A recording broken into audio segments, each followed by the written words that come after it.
Do you know who I am? I'm kind of a big deal. Welcome to Overtime with Dr. Michael Jacobs, former Orioles physician. I'm Chip Franklin. This is where we talk about injuries to major league players. And of course, the injury itself can be everything from a wrist, from a hit by pitch, to a turned ankle, to a hamstring, as you might have heard on our podcast earlier with Mike Porter talking about playing his entire life, it seems like, with an injured hamstring. When somebody gets injured, and we've all seen this before, like when Posada stole second and he stood up. I don't know if you saw the game the other day, and it looked like he was in some pain, but he turned to the dugout and he gave him a thumbs up. We're all worried about, all of the players. Obviously, we care about them as people, but as a team, obviously, you want them healthy moving forward. Have you, in your experience, found a lot of players that would hide injuries just because they don't want to get out of the game, or is that mentality gone now? Oh, I'm sure it still exists. I mean, first of all, players hide injury when they're in walk years because they don't want to have it impact their salary. Players hide injury because they just want to play. Some players never came in the training room. I remember we had Scott Erickson, a big, strong pitcher, and we got him from the Twins, and I never saw him in a training room. He threw complete games. And then spring training with Davey, he came into me and his elbow was the size of a pumpkin. And I drained it, and it was clear that he had done something. That was the first time I ever saw him. And then he ended up having his elbow done. So, I mean, he was just a horse. He never complained. Other people you see some players who have, crazy track records for being on the disabled list for what we call soft tissue injuries. I'm sure that was a factor with the Orioles sign this year with the outfielder who has a history of a lot of soft tissue injuries. So every player is different. Every player's biology is different. And it's an art. It cannot be reduced to analytics. The MRI helps, but the fact of the matter is you forgot something when you said we used to have x-rays. What we actually used to do was examine players, okay? Right. You actually examine the player and talk to him. So basically, you talk to the player. In my day, before things got a bit more siloed, I would talk to the pitching coaches and ask them what they would see. And the pitching coaches are frequently outstanding doctors. They say, "Doc, there's something wrong with him. His arm slot's dropped a bit. I don't like the way he's extending." And the pitching coaches, Ray Miller was brilliant at diagnosing stuff. I mean, I remember I walked in about a veteran pitcher who was struggling, who had a complete cuff tear. And before I got to the door, Ray looked at me and said, "Doc, I know what you're going to say." And he looked at me and he goes, "He's finished." He goes, he's not finishing his pitching. He's finished.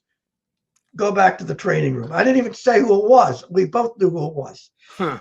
So it's a matter of all those factors. And like I said before, virtually no pitcher at the major league level has a normal shoulder MRI. It's interesting. Little league, and their scans get abnormal, and most of them have something not normal on their elbow, but they've pitched with it for years, and that's why it's so hard to sign veteran pitchers. You never know what's going to be the year that's a year too many. It's the famous Branch Rickey line. You want to trade a pitcher or a player a year too soon or a year too late, and that's always the challenge, and it depends on the desperation of your club, whether you're going to take that extra year on a Morton or a Gibson or you're not, because we came up short this year. So we've got a 40 plus and a late 30s pitcher that have been performing quite well with what they have, but maybe this is the year too long. You just never know that.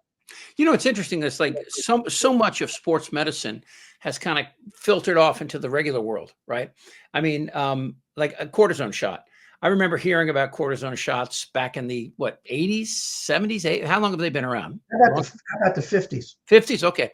And I had a bad shoulder and a bad knee, and my doctor goes, "Let's try a cortisone shot and see if you feel better." I'm like, I felt like I could run a marathon right afterwards. It was amazing, and of course, it doesn't mean that we fixed the problem, but it is amazing the research and what we've learned.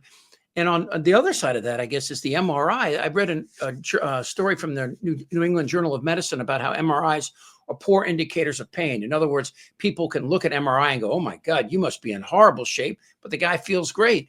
How do you evaluate? How do you balance what the player says and what the images show?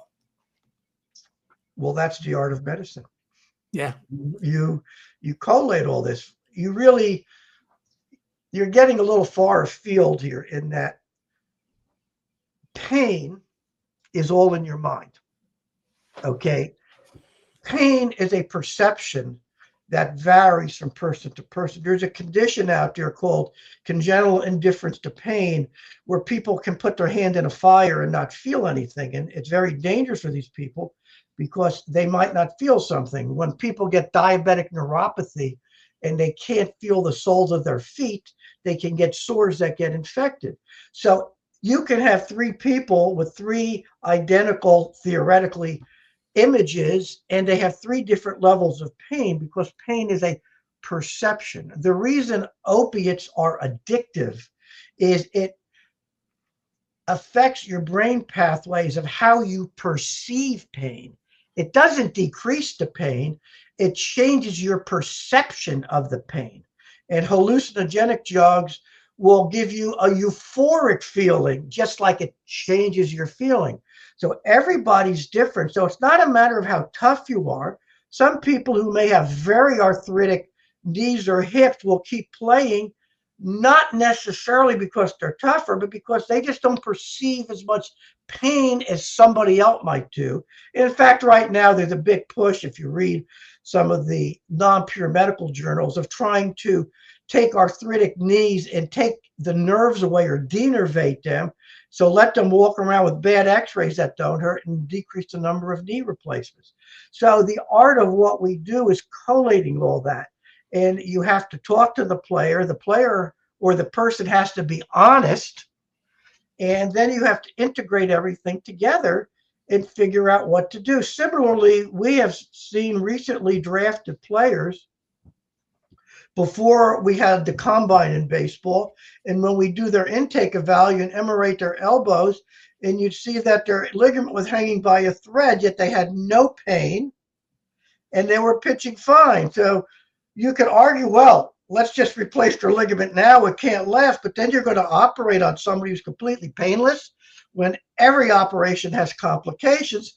So the player pitches a year or so, and then so then their ligament goes, and then they get their surgery at a point in their career that might not be ideal. But you can't ethically prophylactically replace the ligament that's asymptomatic. I remember Casey Mize, I remember tracking him, and we didn't have a shot at him, so we didn't see his medicals, but I looked at his track record, and he threw a lot of splits and a lot of breaking balls, and I was wondering how his elbow looked, thinking with all those splits and whatnot, he might have some elbow trouble, because I suspect college players have a tough time hitting a good split. And sure enough, he was good for a couple of years, but then as he was starting to accelerate, he had to have his elbow done, missed a couple of years. Now he's first coming back. But you just can't prophylactically, in my opinion, replace a asymptomatic part in somebody when any operation has complications, infections, fracture, nerve damage. You just can't do that. So it's an ongoing art that I think, again, much like we talked about overdoing analytics in baseball, sometimes the imaging can overcloud your judgment on something because the imaging it can be threatening where you may have to shut it down, but it may not. It may be in that gray area where you actually have to be a doctor and make an artistic assessment of that. Well, to your point, and as one final point on that is, I didn't realize this as a young man growing up, and I do now as a much older man, is that whenever I talk to a former professional athlete, just a cup of coffee, just talking to them, they all have something they're still carrying, some sort of pain, some injury, and to a person. I mean, I play golf a lot with Adam Jones, and I can see his hips are bothering him, and he's going to have to deal with that, someday. And I thought I think to myself, well, geez, he wasn't going over the line, catching a ball with 5 linebackers hitting him.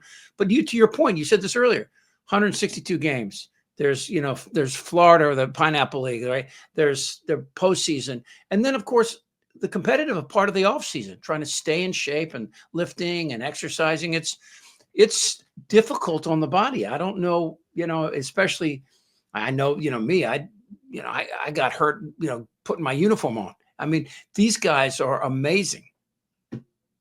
It's a long season, particularly for pitching, but just taking batting practice. I remember Brady tended not to wear batting gloves, and I shook hands with him at some point in the 90s, and he had calluses the size of acorns on his metacarpal heads, and the training staff would shave them down. But the wear and tear on his hands was reflected in these massive calluses he would have. And that just was typical of, you're not just playing every day, you're taking BP every day, you're taking infield every day. You're doing your between game exercises, your weight room stuff. So it's a full-time job. And while you're not being collided with on a football field, you are still putting a lot of stress on your body. And I'm sure those are more than one athlete who's popped a disc overdoing the weights. And so stuff happens. Of course it does. Yeah. Doc, always great to talk to you, and great stuff on the podcast. You can find Doc, it's called What's Up, Doc. It's on the Bmore Baseball Podcast on YouTube and wherever you get your social media.